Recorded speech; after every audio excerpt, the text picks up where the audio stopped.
Audio is recording. Video is recording. At the same time. Let's see if we can fill up a hard drive. Done. Cool. Now what? We talk about stuff. We talk about stuff. You want to do like a... I could do like a... Welcome to No Instructions. I'm Bob. And I'm Josh. And this is a new podcast that we're trying to figure out as we do it right now. It has just become alive. And there's a camera. Yep. So we have to be aware of the camera. If you're listening to this with no screen, then that won't matter to you. But this is also going to be a video podcast. I guess, is that what you call it? Do you call it a video podcast? Or is that like a 1992 thing? Maybe that's a little old. It'd be a live broadcast because it wouldn't be on your iPod. True. Anyway, there's going to be a video component to this because we're actually going to be doing stuff while we record. That's the plan. Yep. Kind of. There's kind of a plan. There's a loose structure. So the idea, you want to talk about the idea? Yeah, so the idea is that we would have a conversation about something fun while we build stuff. So not make things. Not make things. We need to set that clear delineation. We're not making something like it would be in a shop. Right. Because I hear you like to make stuff. I've said that before. So we are going to be assembling things that someone else has made. So we're going to build stuff. So Lego kits. Models. Things like that. Things that collectible items that need to come together. Right. Little things like that. So there's a couple of reasons why I wanted to do this show. Because we both have other podcasts. Mm-hmm. I'm on Making It. You're on Making Geeks. I am. Both have making in the name. Yep. Both have multiple people. And in my case, anyway, like, there's a lot of stuff that I can talk about with those two guys, with Jimmy and David, and there's a lot of a crossover between the three of us, but there's also a big part of me that doesn't make sense in that context. Right. Neither one of them are parents. So even though I can talk about parenting and stuff on there, it's not a conversation. It's me talking about it, right? Which just makes sense. I also really like nerdy stuff, and neither one of them do. Love those guys. Love you guys. But I don't have a place to talk about movies and stuff. And the podcast Making Geeks kind of came from that idea that there was no place for you to talk about those things. And so Making It was kind of the headliner in the Making Stuff podcast kind of realm. And we're like, well, we can try to blend those three things with making things, with being a dad and being a geek, and how they all kind of intertwine into a big ball. Right. So that's where that came from. So this is not taking that idea, but this is building on that idea with you while we build stuff. Right. And periodically people may come in. We may have other people come in and help us build some stuff. Yeah. Should be super fun. The building stuff is the other end of this that's different for me because we make things, both of us make things all day long. We make videos. We build projects. We work really hard at I Like to Make Stuff. And I don't ever have time to just there's a Millennium Falcon model right there that's been there for almost a year and a half. We've used models and we've used very awesome Lego kits as props in videos. Yes. And not had a chance to actually build them. Yeah. I have a stack of model kits that I've been wanting to do, and just tons of Lego sets that I've built and then I had to break apart when we moved, and I haven't had time to rebuild them. And so this is like intentional playtime. Yeah. Mandatory fun time. Mandatory fun time. And hopefully people will enjoy it. I did like a survey thing a long time ago. We're going to get to the actual show. I promise. But I did a kind of survey thing a long time ago on Twitter. And I was kind of like half joking about doing a parenting podcast. And I said something about it, and I had a huge response. Like, I would love to listen to that. Who would your co-host be? And I'm like, I have no idea. That's why I didn't do it. But I know there's interest in talking about parenting. So this isn't all going to be about parenting, but we are both dads. Yeah. And so it's bound to come up. Basically, I just wanted a space to be able to talk about the stuff that doesn't make sense on my other show and play. So this is official permission for you to just let it all hang out. Right on. So Nerd out. I won't make comments like, will BB-8 run over poop and get poop under his hat? Okay. I understand when you make Star Wars references, and I will yes and your Star Wars references. Nice. Okay. And vice versa. There we go. Vice versa. Okay, so we do have a thing that we're going to play with today. We have a super special thing that we have to play with today. So we were both recently at Bay Area Maker Faire 2018. We both gave talks about things, and I stumbled across a booth. And I know I've raved about this before, so anybody that knows me on social media has probably seen these or heard about these, but they're called snap ships. So imagine, if you will, the pieces of a model kit that you could put together to make a spaceship, to make an airplane, to make a whatever. Mix that with a Lego. So a break-apartable, reassemblable model kit that you can make. Thank you. You can make unique spaceships or like mech designs as you want. Right. And so this company is in like a pre-Kickstarter right now. So they're about to start crowdfunding so that they can do injection molding, because the pieces that we have right now that you're going to see, because Bob hasn't seen them yet, are 3D printed. They're 2-part 3D printed, which I think are fascinating, which I'm hoping that you will enjoy the craftsmanship of their prototypes. This is like multi-material print. Is multi-material. Okay. Yeah. Gotcha. So I'll bust them out. Bust them out. And so if you're listening to this show and you're not watching, there's going to be noises. And we have a mat down to try to like help with that. But like there's going to be... So if this annoys you, it'll be a little more deadened because these are in the plastic case. But there's going to be some jingles. Yeah. Going to be some Lego noise. So you might want to watch it. I don't know. Maybe you don't. It comes with this cool stand that you can put your things on. Oh, and it just goes into any of the little blocks. Mm-hmm. Okay. So these are... I mean, he said these were pre-prototype prototypes. Like these are literally right off the printer. Yep. The case that they come in is printed. Oh, well, there you go. So the one I'm holding in my hand right now is one of the, I think, 4 or 5 kind of base kits that they were going to sell as their initial push. The fun thing about these models is they're about the size of like an adult hand when they're fully assembled. Just like Legos, it's like, here is the airplane kit, but again, they're customizable and you can put whatever pieces you want on them. Right. They have engines, little rocket motors, little guns, little fins, and any kind of permutation of those things makes amazingly unique ships. But these are cool because it has like a QR code. This one doesn't have it because this is their only pre-release media kit that exists. That means we have to give it back. We do have to give it back. It's on a loan.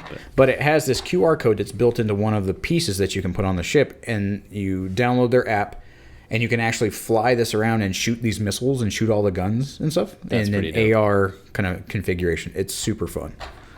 So I missed this entire thing at Maker Faire. He came back raving about it, telling me about it, and then I saw it on Tested. It was in the behind-the-scenes video that we did on I Like to Make Stuff. So we compiled a bunch of footage from all of our goings-on. And so he got to walk around and see cool stuff, and I didn't. Yeah, so not only do we have one of their base models that they sell, we have... Oh, that noise. Yeah, it's going to be loud for a second. Yeah. All right, done. That's an awesome noise. If you don't appreciate that noise on some intestinal level, like, man. There you go. Yeah, so we have a whole bunch of extra like ancillary pieces that either come from other models or ones that they just kind of have. And I was super impressed with the uniqueness of all these pieces and how they go together and make things. Yeah. It's an interesting, so it's not like a Lego, you know, I mean, they're studs and recesses, but they have, if you're not watching this, they have like an inset, I guess, flexible material piece inside this like 8-pointed star thingy. So I guess all these pieces can go in. Yeah, so the stud has like a square base with a round peg on top. And so by that 8-pointed star you're talking about, you can lock these in at different angles. That's really cool. Yeah. So whereas a Lego, you've got 4 90-degree corners with some pieces that articulate. Like these allow you to do kind of multiple angles straight off. And this is not to compare to a Lego by no means. Right. It's just giving a basic comparison for someone that may not understand what in the world we're talking about. That looks a whole lot like a TIE Interceptor wing. These little pieces, I had so much fun with these little pieces. And they had little like rotor fans and stuff on some of them. They had just a huge bin. And little kids were just like diving in and making cool things like kids do. And I wanted to like shove all the kids out of the way and make my own cool thing. That would have made for a great video. All right. So again, this is Snapships. This is from their co-founder Scott and their other co-founder Jeff. And so we're just going to dive right in. We're going to make some cool stuff. So you talked about, while we kind of stick some pieces together, you mentioned mechs. Yep. Which is the thing that I'm actually way more interested in the spaceship. And I don't know why that is. I love spaceships. But did you ever play Mechwarrior? I did. I loved Mechwarrior. 2, specifically. Mechwarrior 2. And it came out, I don't know, late 90s sometime. But it was in the time when I was running a web design company. And so, like, we would, 5 o'clock, it's LAN game time. And so we would play Mechwarrior 2 over the LAN. And then we played, what was the other one? It was around that same time. I'm wanting to say Team Fortress, but it wasn't Team Fortress. Anyway, but I spent a whole lot of time in Mechwarrior. And they've never really, it like died off, and then they kind of brought it back, but it never really came back. Whoa. There's more variety to these pieces than I forgot. See, you kind of have to look through them. Mm-hmm. Yeah, so when I first got, like, there's little cannons. There are some angular, like their core kind of cubes, but just like different shapes of those cubes. They still have the same 8-pointed kind of rotational piece that we talked about, but there's like dedicated little blaster things. There's rocket cannons, and then they have these little guys. So the base cube is a cube, but then one of the sides of the cube has the stud that locks into the kind of receptacle, whatever, the male and female. So it also comes with these kind of male-to-male little adapters that you can put in to the other sides to kind of lock it in a little bit better whenever your geometry needs it. And I think what I was really impressed with, that's kind of like on the maker side, besides geeking out about this and how awesome it is, and you can have a customizable model kit, is that the base cube, right? And it's 3/4 of an inch cube, give or take. Yeah, looks like it. So there's a flexible material on the inside which creates the pocket. And then there is a rigid PLA shell that's on the outside of that to make up the walls of the cube. And then there is a stud that's press fit into the top of that. So there are at least 4 pieces: the infill, the 2 halves of the cube outside, and the press fit stud thing in this one piece. Yeah. And these guys made all these by hand. Huh. And there were probably 4 times as many pieces in that bin at Maker Faire than we have right now. And that's why they're trying to Kickstarter, because, I mean, printing all of these and pressing them together, that's no kind of company. That's just insanity. So they didn't print the insert. It's not all printed as one piece. No, because you can see, like, right in the middle, you can see it looks like it's either glued or if this is ABS, like acetone welded together. Right. Wow. Because, I was trying to figure, not that I was trying to replicate it, but I had the idea of trying to add to their media kit. If their media kit came back with original pieces that they had not intended, I think that would just be fun as a company. Yeah. That would be cool. But in that, got kind of diving into this, and it's pretty interesting. So I want more massive pieces. And that was one thing. We asked them, like, is there a size limit? And just like a Lego, like, there is no size limit. You're limited by the amount of pieces you have to make up that mass. And we asked that in particular because this kid was next to me, and he made, I'm not joking, probably a 12-inch tall, it looked like the bomber from The Last Jedi. Oh, cool. Super tall, kind of like skinny and like a hammer. And when we got these, my son and I played with them, and he made little tiny ships and just kind of kept them to the side. I was like, no, man, you gotta build other stuff. You gotta take those apart. He's like, I don't want to take them apart. And now I'm trying to remember how I made all the stuff that I made before, how I made the little mech armor. Yeah, it's interesting because they're really easy to snap together. So you can quickly build something, but to take advantage of the way that they attach, it's weird. I never thought about that. Like Lego, I've spent so much time with Lego throughout my life that what? When you're done, okay. Is this show, is it officially Lego or Legos? I don't know. I go back and forth. I try really hard to say Lego. It's Legos, but it's The Florida white kid in me is going to say Legos. I know. I will without too. know any better. I have spent so much time with them that I just kind of like, if I want to get to a shape, I know how to get to it. You know what I mean? Mm-hmm. I know what pieces are available for the most part, or what I have anyway. I know like how to fake mass by building around it or extending things, building a structure and then skinning it. This is really different because there's no hollow in this. Because there's no sheets. Everything is a block. Huh. I'm just figuring this out as I go. I know it's not terribly interesting to everybody else, but it is to me. But it's fun when a toy can make you stop and rethink everything you thought you knew about playing with block-type toys. Huh. And there's like weird little, like in this case, I got 4 of these blocks stuck together. I want to make a box, right? I can't put the 4 of those together without having a stud sticking out somewhere. You can, though. How? Because, like that. Oh. So we have... see, you can. To kind of put these into context for people who still may not know what we're talking about. Like when you're in elementary school and you had those really long, like it was like a set of 10 colored cubes that you'd stack all together to learn how to count in elementary school. I didn't have that. Go ahead. Well, we have it at our house because we homeschool the kids, so we have them at our house. Gotcha. And so when they're learning how to count, I'm playing with those goofy little blocks, which are pretty much exactly like these, but not as spaceshipy. Another good word. Yeah. Was that the end of the story? Yeah, pretty much. Oh. they resemble educational tools. I thought you were going somewhere with that, like, but I see now. Yeah, like, so, now that I'm clicking these together, everything is more massive than I want it to be. Like, you would want something to be kind of flat, but you really have to plan that into it. That was one thing I liked about this, too. As I started... You have to think ahead? You do. Yeah. And you would take pieces off and kind of rearrange what you have to get to where you want to go. Mm-hmm. And it also fought my like deep desire, and I hold Lego somewhat responsible for this, by making things symmetrical. Like right now, like you could cut that down the middle. Because it's a ship. It's supposed to be aerodynamic. It's supposed to be all these things. And then watching Deacon put stuff together, like all these little gun things and like little fuel pod looking jokers. And like he had some and I didn't. So I was like, oh, well, this could go here. And then another one could go over there.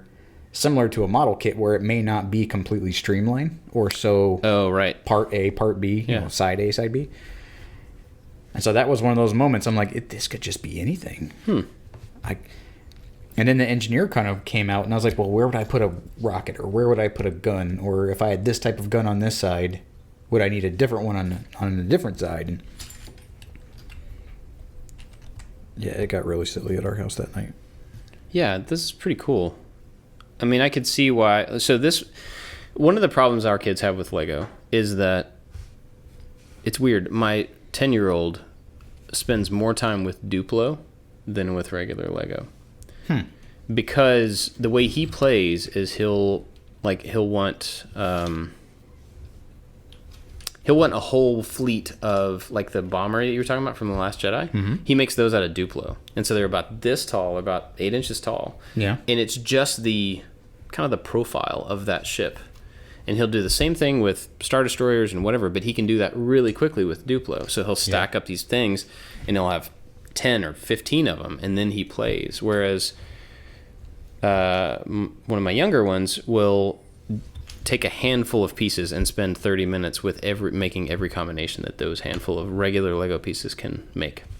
Doesn't matter what they do, doesn't matter what it looks like. He's just like, stack them this way, nope. Stack them this way, nope. It's interesting though, because it doesn't take into account like any of the, that sounds bad, I don't mean it as a negative thing, but it doesn't really take into account engineering to make a structure. Whereas Lego, you can attach two pieces, but they're not necessarily strong enough to stay together. Where you can overlap stuff and you can make those joints. To where these, I did notice that with the linking, the little male to male pieces. And I think talking to Jeff at Maker Faire, he was talking about the snap, right? And the name is Snap Ships. And when you put these together, they don't really have a snap. It kind of has a little thud. But I think that's because of the prototyping type material that it has. With the flexible infill and the more rigid outside. So you have the rigid stud trying to press into the flexible receptacle.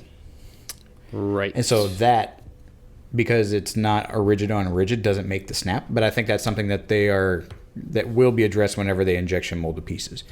And so I think that it may have a little bit better snap. But I kind of liked it. I liked that it was, I don't know, I'll go back to that whole bass player thing. Like, I like that thud rather than the snap. But I don't know if this flexible material, like if it would work. Is rigid enough over time. Oh, yeah. I'm thinking about that. Yeah. I wonder if they've done long-term tests about like if they'll continue to stick together. I don't know. We should give them some data. Nah. I'm just kidding. We don't have them long enough to give them data. We have to send them back. Oh, and then these pieces are circular. Oh, yeah. Some of them are free rotating. Yeah, you can fully rotate them. That's pretty cool. Well, these are cool. Oh, did they give you any idea of how expensive they would be? I think they told me that this kit, like, to make these type of spaceships, like they had some that were of like similar size and some are a little more complex, but I think this might have been $25 to $30. Ooh. Wow. But that's with this and kind of the AR capability. Which that's a really cool idea. Don't get me wrong. But that seems like that would be interesting for about 5 minutes. It was very interesting to the kids. It was like, whoa, that's cool to me. But that's not where I would find value in these things. Right. And I think that it's kind of cool for them to hit multiple markets like that. To where they had kids that they had these iPads set up along a little bit. And this one kid would not put it down. He was flying it around and shooting little missiles and doing all the stuff. And he made kind of a relatively small looking ship. Mm-hmm.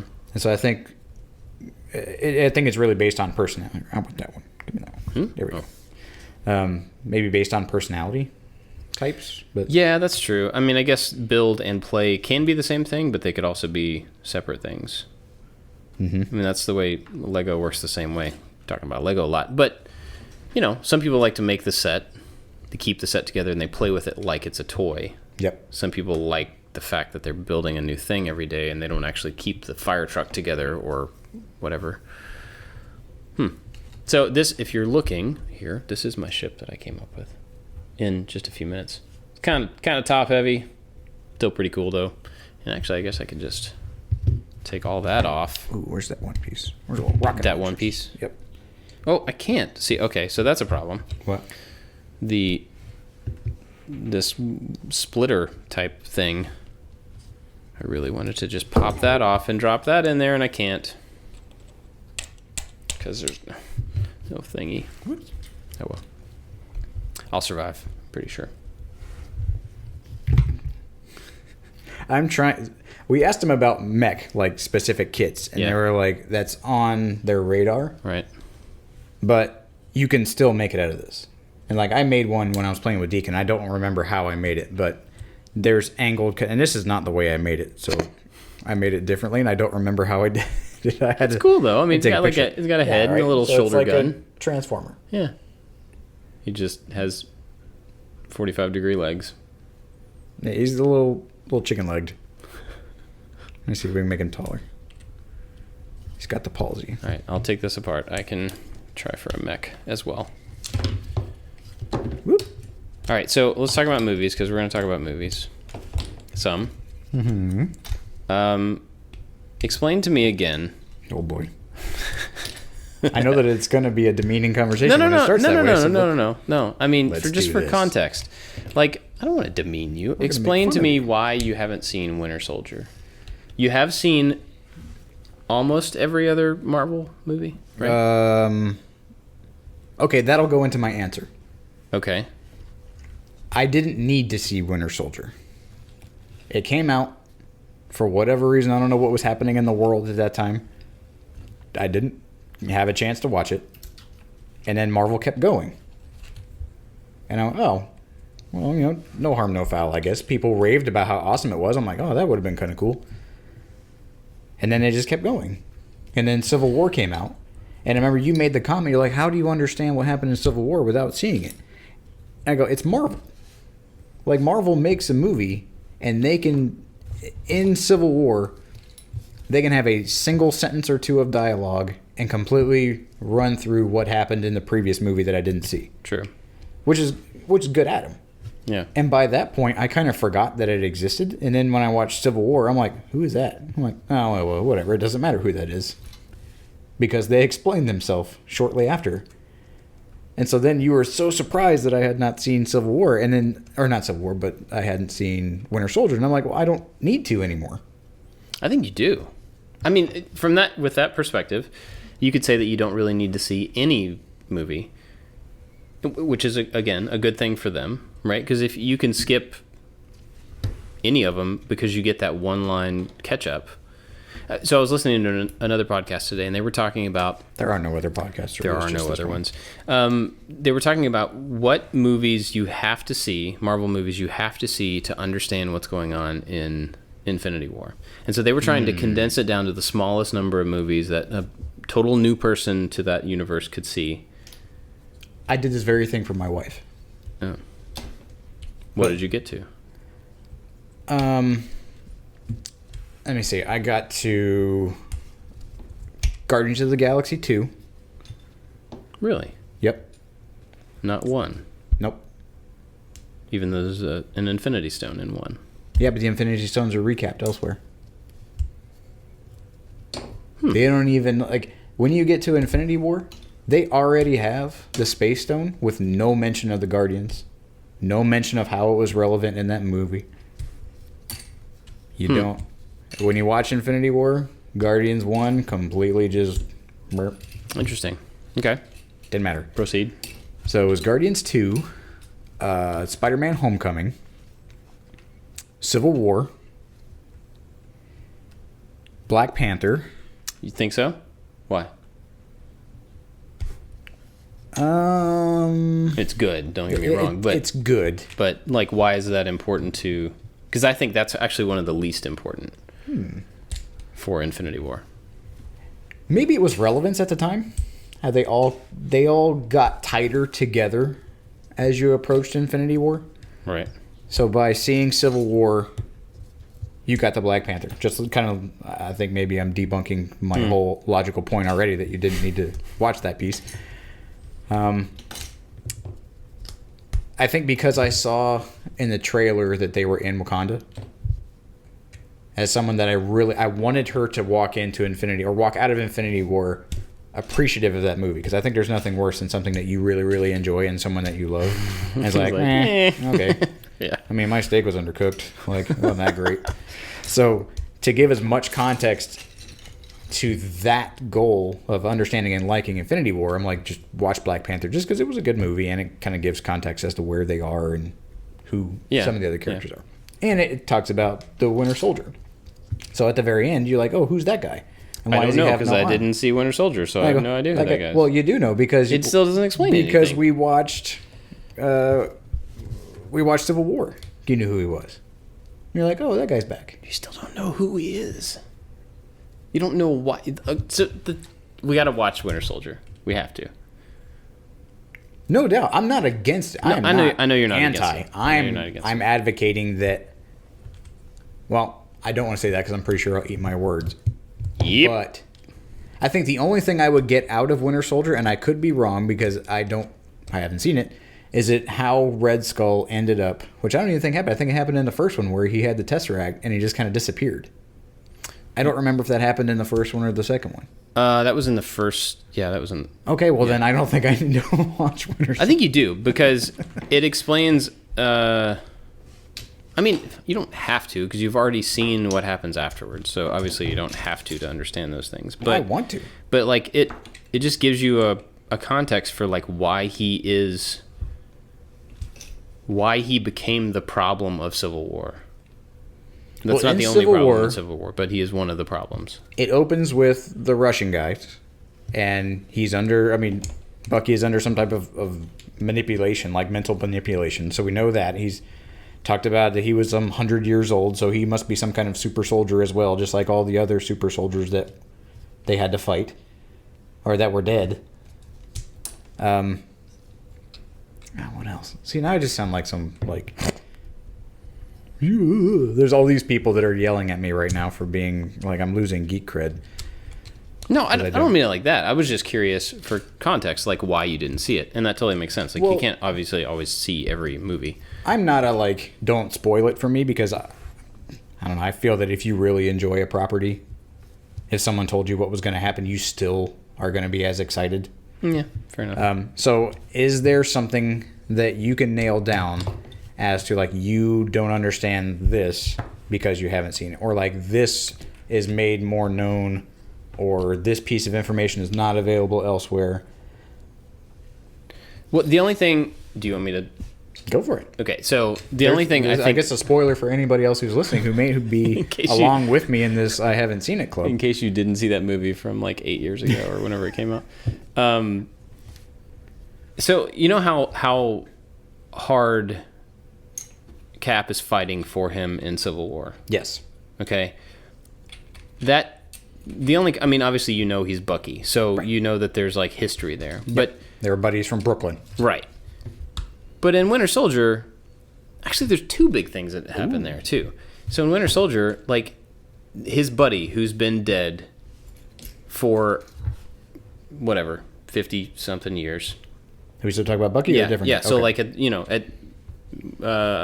what's his name? Captain America comes back, he gets out of the ice, he's like, oh, my friends are dead. Oh, bummer. Remember that friend I had that died when I was trying to save him and he saved me? And oh man. I feel for you. And then he's like, oh, my job. I got a call. There's a bad guy. Got to go fight the bad guy. Oh, go fight the bad guy. He's super strong. Wait a minute. He looks like my old dead friend. Dun, dun, Wait a minute. And then he goes on this pursuit of like, I can save my friend. My friend's still alive. I can fix my friend. So he puts in all this stuff to try to fix his friend. While all this, there's another big thing in the universe that's happening in that movie that you didn't talk about, that you probably don't even know about. I don't. That whole the guy thing, with the helmet. I'm not going to tell you. That whole thing happens. And so the whole time he's trying to fix his friend. He's trying to chase down, capture his friend so that he can fix him. So then you get Which he continues to do in Civil War. Exactly. Okay. That's the point. So it sets up like why does he care so much about Bucky for it to be as big of a deal as it is in Civil War? I think that's that theme was hit. Yeah, I mean, yeah, oh yeah, the theme is there. Like, it's just context. My friend is being controlled wrongly. Right. No one else knows this. Like when they were in Berlin and the big like fight happened in the apartment building, which was awesome. That was awesome. Excuse me. You really get that like he's the only person that understands that it's not his fault. Some Manchurian candidate type thing is happening to him and he needs some help. That's a good reference. Right? And that was not lost on the non-Winter Soldier seer. Okay. Yeah, I mean, I agree. It's not you'll survive. You will have a good life if you don't ever see that movie. But you'll be prosperous in all your days. But I do think, as someone who likes Marvel movies, I like Marvel movies more than I thought I was going to like Marvel movies. So I think it would behoove you to see it. I think it would fill in a gap that you may not realize is there. I like to be hooved. I like to be hooved.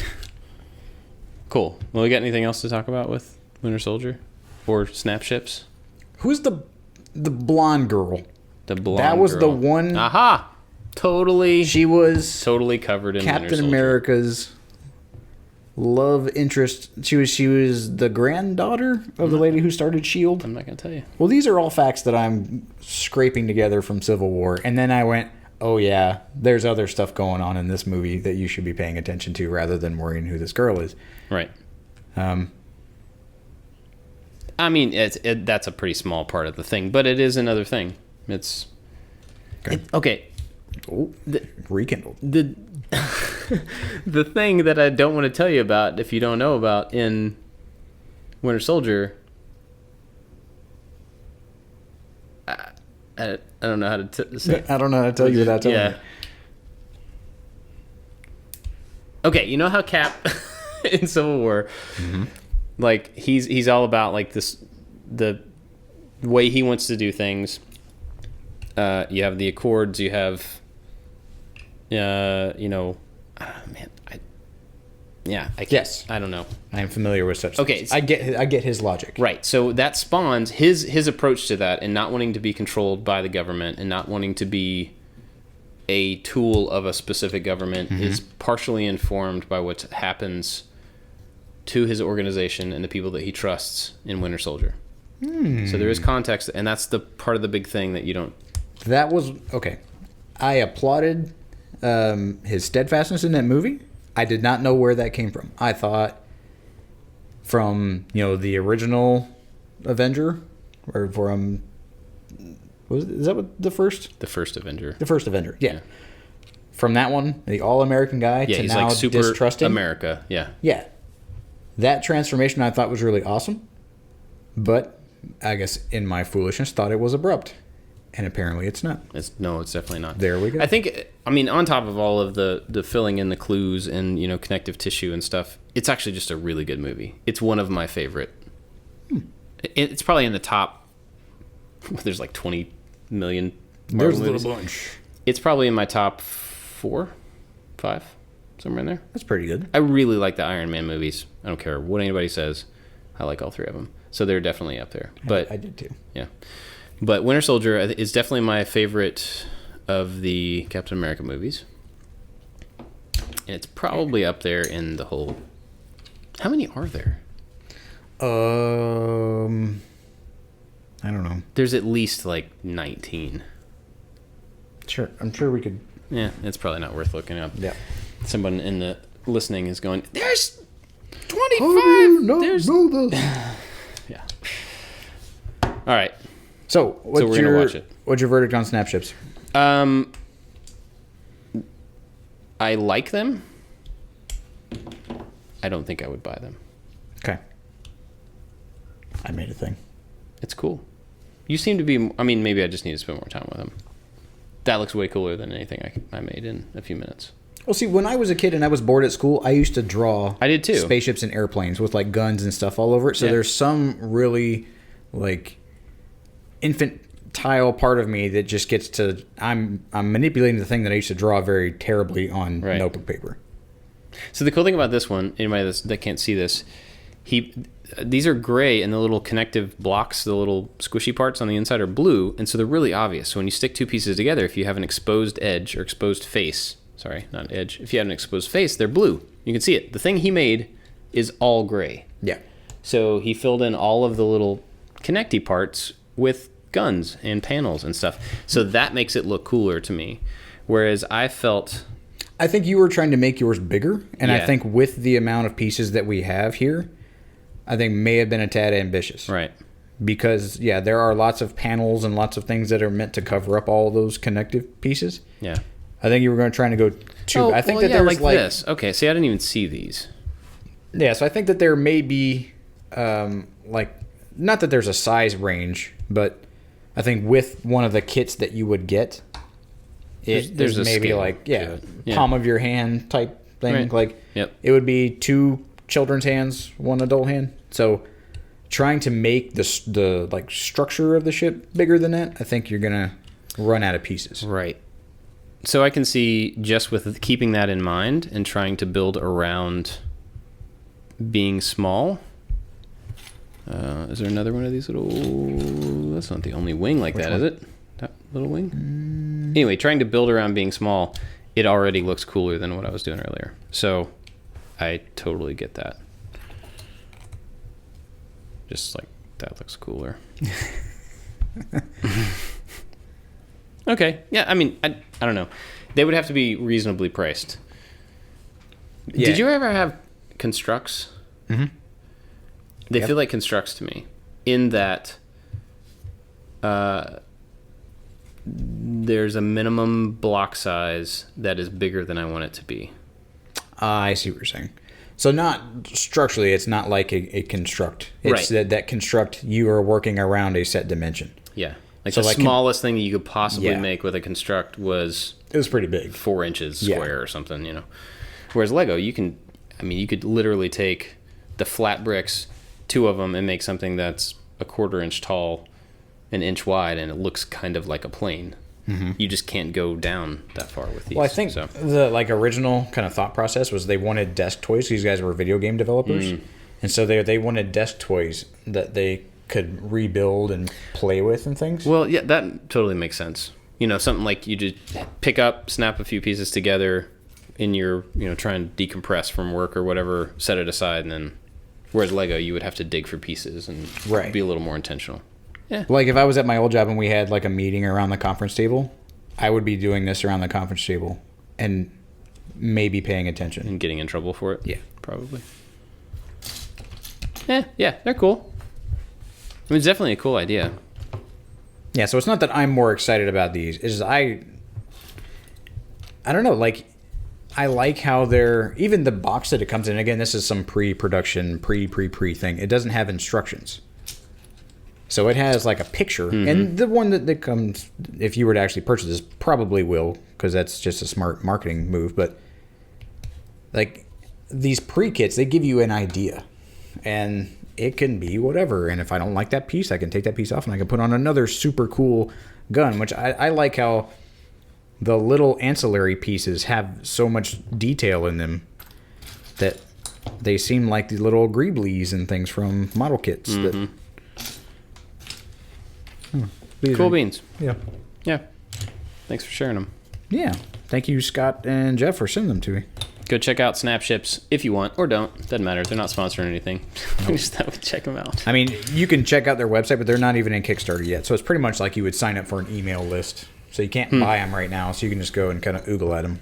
Nice. Which is kind of mean. Which is what I told him. I was like, can I have that? And he goes, no. I was like, can I buy it? He goes, no. I'm like, well, that's just, why are you doing that to me? Well, I mean, I guess it groundswell. I told him I was going to pay a kid $10 just to steal the one that they were playing with and just bring it to me around the corner. That would be fun to see. Yeah. Cool. All right. Well, you got anything else? Nah, man. Right on. Thanks for watching, listening, whatever. Should we do like social? Everybody, you know who we are. If you're watching this, you probably watch the videos, right? Probably. Well, you tell them where to find you.